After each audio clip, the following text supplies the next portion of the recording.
Day 3 of Ultimate Adventure 2023, presented by Real Truck, kicks off at the Good Evening Ranch in Canvas, West Virginia, where the wheeling can be as varied as the weather. For this kind of off-roading, wheel speed can be your best friend or your worst enemy.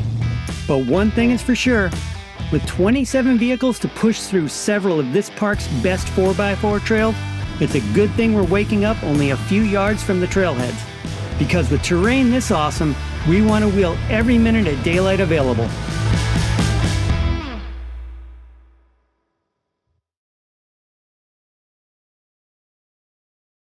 Okay, everybody, welcome to UA Day 3! Woo!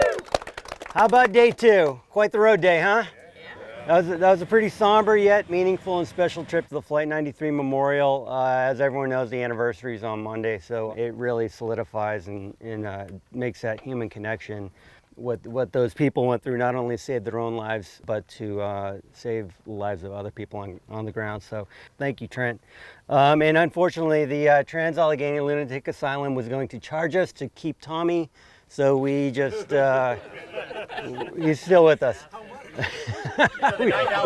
we're gonna do a GoFundMe, but it's too much paperwork. Okay, so with today's logistics and so forth, Trent. You guys know that we are camping here tonight, and then I also said that you can go ahead and air down last night. So that means what? We're wheeling right here. We are at the Good Evening Ranch in Canvas, West Virginia. It's dedicated as a horse property. They hold all kinds of horse competitions and stuff like that here, but we are not here for riding on horses. We are here for the four-wheeling, and it is absolutely epic. They have big rocks here, tons of trails. It's about 400 acres, and I believe they have about 30 miles of trails on this. Of course, as with most UAs, we're only gonna get a tiny taste, but that taste is gonna be a great one.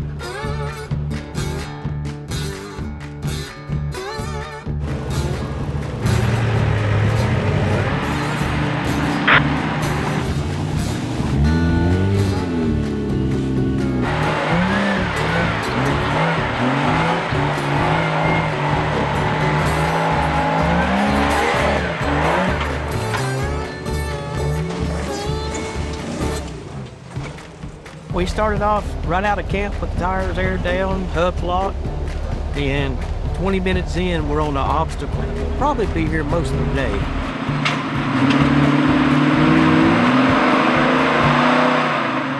Looks slippery. This looks like we need to send it. But we also don't need to send it because we're wheeling for the week. Kind of tricky. He is trying to get up there. I'm pretty sure he weighs about 7,500 pounds.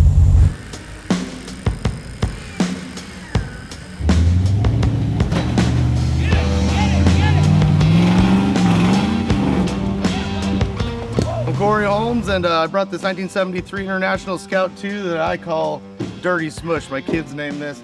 My buddy was gonna throw this thing away, came off the beaches of Mexico, and I had to salvage it, what's left at least. It's got a 5.3 LS, it's got BVT, it's got a 6L80, 203, 205 with an off-road designs adapter in there. I'm running 05 and up Super Duty axles, 538s, and some lockers in the front and rear, and it's doing pretty good. This is the first true rig I've ever built, and to come out here and test it and hang with these guys, and with how many days we're in right now and finish this week, I'll feel absolutely accomplished as, you know, building a crawler and doing all that. This is just really an amazing event with all the people and testing your own equipment and going up to the ultimate, absolutely ultimate test that you've been watching and thinking and dreaming about and wishing you could come do is just absolutely amazing. Hey man, there's a lot of people having problems on that, and Corey just romped right up it.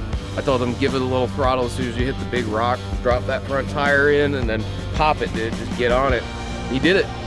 Guy knows how to drive, man. It is fun.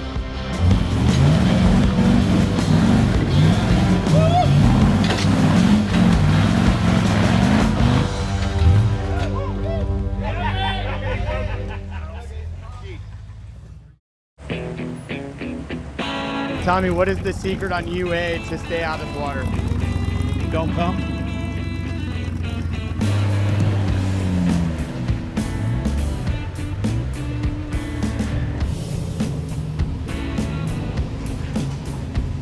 So far the terrain is really really legit. There's slick rocks, running water, little traction, but super tight squeezing, huge rocks, trees. The full sizes are gonna have a rough time.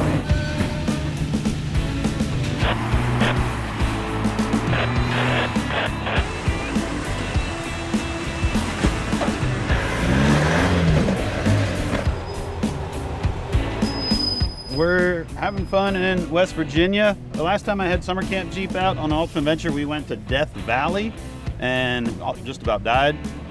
It was awesome that year. We went to Fordyce and Rubicon.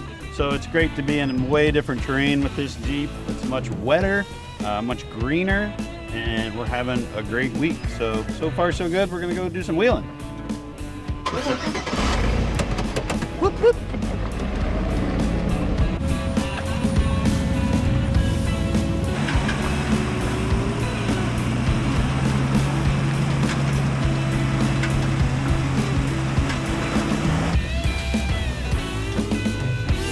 The cool thing about seeing all types of different rigs out here is that everybody's got to try a different line.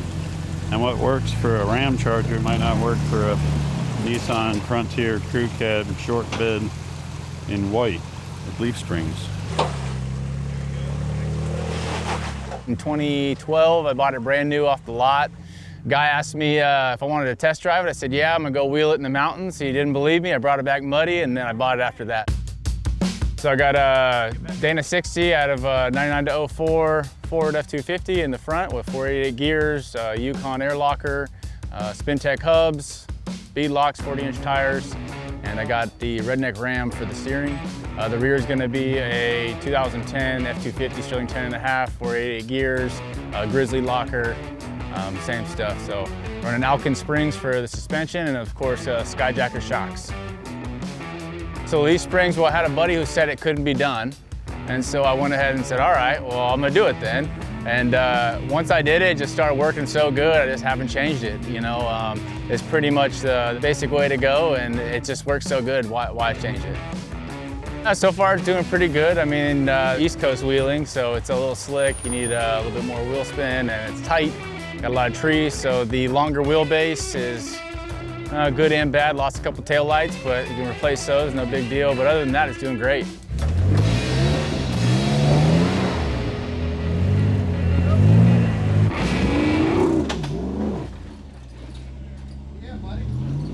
Dude, it looks big from here, but you put a giant F-250 in that hole and it takes up every bit of it. I was like, whoop, whoop, whoop, whoop, whoop, whoop. And then I gave it the little whoop house coming out forward for the win. This is one of those obstacles that's like, it looks like you're at a theme park. To get to go wheel on stuff like this is amazing. And that's sort of the joy of like these East Coast private parks, man. You get some property owner that has some awesome obstacles, get a group of guys out here and show them around and show them what they got, and then all of a sudden you got one of the best wheeling spots on the East Coast right here. Oh, we're having a blast. We just gotta figure out some of these little goofy things that keep going wrong. I had the unusual part of a hub break. Not the hub itself, a little spring clip that broke, which killed my hub. Some of the parts that I ordered for spares, I unboxed them to pack them away and realized they were not what I was supposed to get, but it happens. And wrong trans line the auto parts store sent me. But we'll get it all figured out, we'll get it all sorted out, and I mean, a bad day of wheeling is better than any day at work, and combine the two and you can't have any more fun than this.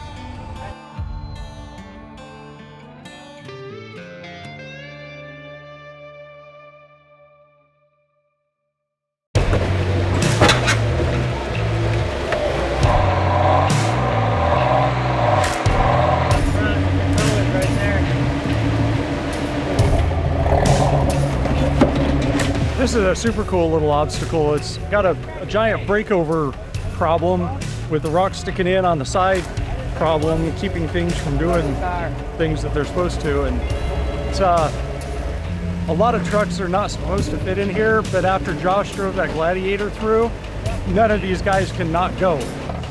Everybody's got to try it now. Tighten it up, tighten it up.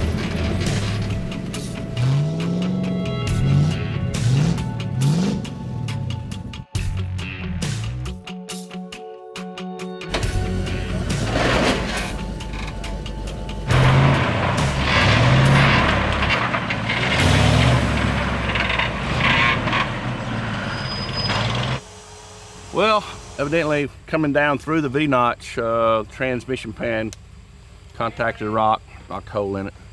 Looks like it's going to be repairable. Drop the pan, epoxy it up, throw some more quartz in it, and hopefully finish the day.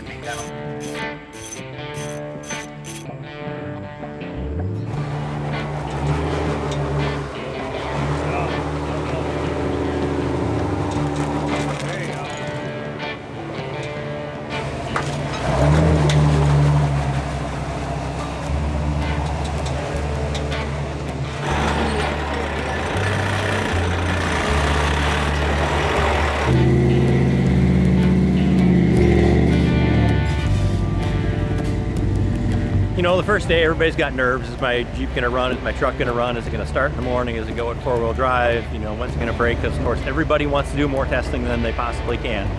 So by day 2, people are kind of starting to settle in with, you know, how the rigs are running, and it really starts taking some of the nerves off and adding a little bit more enjoyment. You know, the trails do get tougher, and they definitely are tougher today than they were the other day on day 1. So having a grand time, a lot of fun. We got a 1956 Willys body. It's on a 2007 JK 4-door frame, running a 5.3 LS motor, 4L60 transmission, 241 transfer case, Dana 60 in the front out of a Super Duty, a 14 bolt in the rear, and then we're running custom 3-link suspension. It is a lot of work. I mean, we were doing 14 to 16 hours a day, 7 days a week for the last 3 months getting this thing together. But just having the notoriety of doing Ultimate Adventure, which is kind of a bucket list thing for a lot of guys, and you know, being able to do it with Bubble Gear, who is an awesome company. We've been with them since they were new in 2009, and anything we can do to help them out, we usually do. The thing that I think is the coolest about the truck is the condition of the body and the patina. You know, we did everything we could to maintain that as much as possible and not have to change it. We did have some parts that we had to make and then try and patina them to match. It turned out pretty good.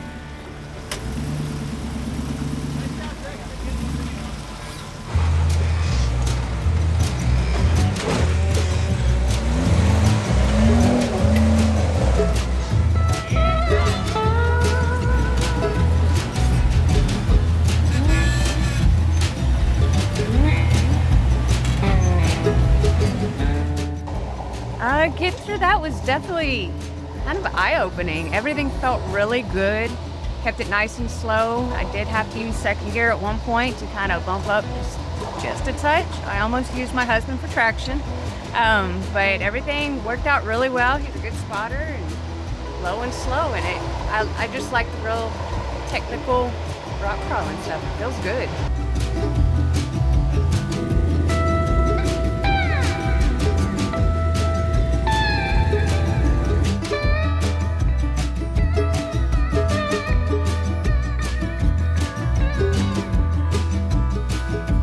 All right, we've had a great day here at the Good Evening Ranch. We've tested all the rigs, we've broken a few of them. We're gonna keep wheeling today. We're not done. May get back before dark, may not. We'll just see. But it's been a great day. We've got another camp night tonight and then road day tomorrow, but that doesn't mean there isn't gonna be some trails.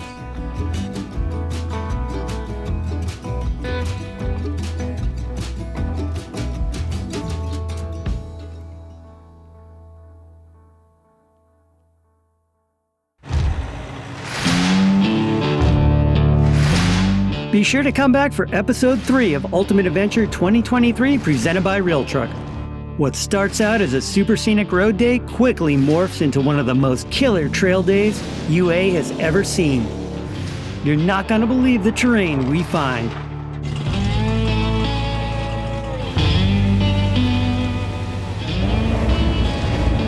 Yahoo! This place is rad. These Milestire Patagonians are doing what they're supposed to do and just climb this stuff. Wow, wow, wow, wow. It's a good thing I'm running these Skyjacker brake lines because I'd be nervous if I didn't have brakes right now. Hey, look, it's taken 36 years to get that frost just like that.